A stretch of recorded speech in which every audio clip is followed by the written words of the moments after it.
And the excitement in the room with Father Bob and the 4 others, they're literally bouncing off the walls, okay? There was one in particular, one of the brothers. It looked like he had had 3 espresso coffees. His name was Roger Vandenacker. Can you imagine? Yes, you can.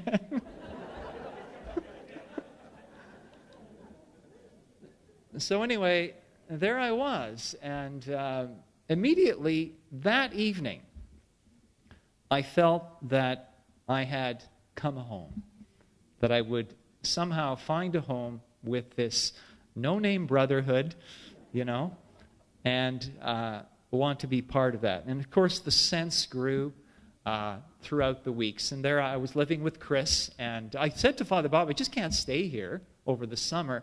So very quickly, I worked myself into a set of responsibilities, helping Father Bob. I was the gardener, eventually became the house father, with Chris helping me out. He's Father Bob's alter ego, by the way. We had 2 Father Bobs in the house. And we just had a great time. There's great humor. Even Father Joe Leclerc lived with us for a little while. So many people kind of passed through the early days of the rectory.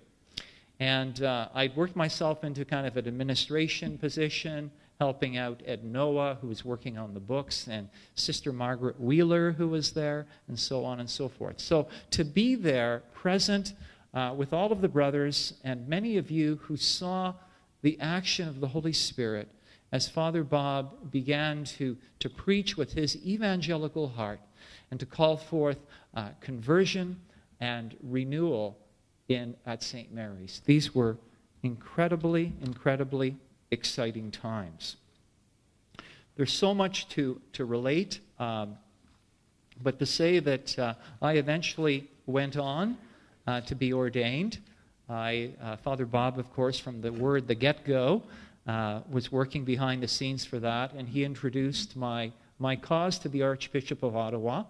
And so I was ordained to the diaconate May 11th, 1986, with 2 other gentlemen, incidentally, who had also arrived from out of town. One, Joe Leclerc, and Pat Powers from St. Bruno, Quebec. So the 3 of us were ordained on May 11th, and subsequently on October 18th, the Feast of St. Luke on 1986. I subsequently went for a tour of the Archdiocese of Ottawa. You see, because at that time, some of us were living together, but those of us who were ordained initially, Father John Vandenacker first, and then he in 85, myself in 86, we went on a little tour. So we weren't living to community at first. I was out at St. Gabriel's Parish. Some of you from St. Gabriel's are here.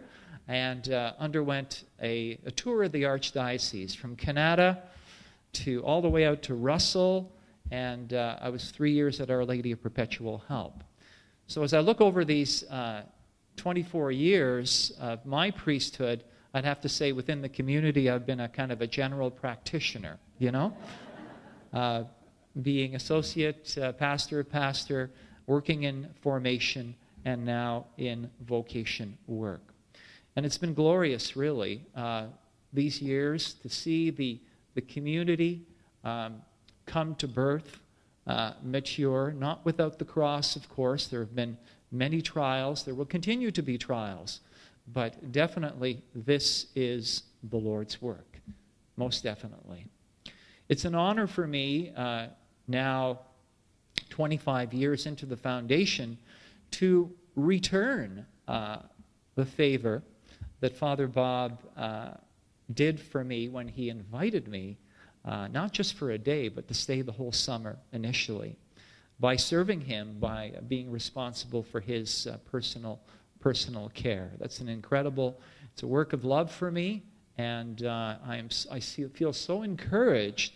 I've never felt alone with the people who support us there, both at where he is residing at the Continuing Care Center, and the many of you who have gone to visit him, continue to pray for him. And it is perhaps a bit of a mystery for us what is going on with Father Bob. We know that in a real way, what he is suffering and undergoing is being offered up by him and us for the growth and the maturing of this community. One of the graces, I think, that is going on that really touches me at this present moment is that with everything has happened to Father Bob, in all of this, even to the present moment, I have never heard him complain. It's amazing, you know. And it is a real example of one who is totally, as he would say, sold out for the Lord. A man who has touched the lives of so many, and through the grace of God has founded a new community of priests and a group of people like yourselves, those who are associated with us, formally as lay associates, the many people who have been involved with the parishes, and everything that God has done in these 25 years through the chosen servant of Father Bob, and the many of us that have had the privilege to be part of this undertaking. So I just want to thank the Lord today for being a small part of the Companions of the Cross, and I thank the Lord for all of you. God bless you.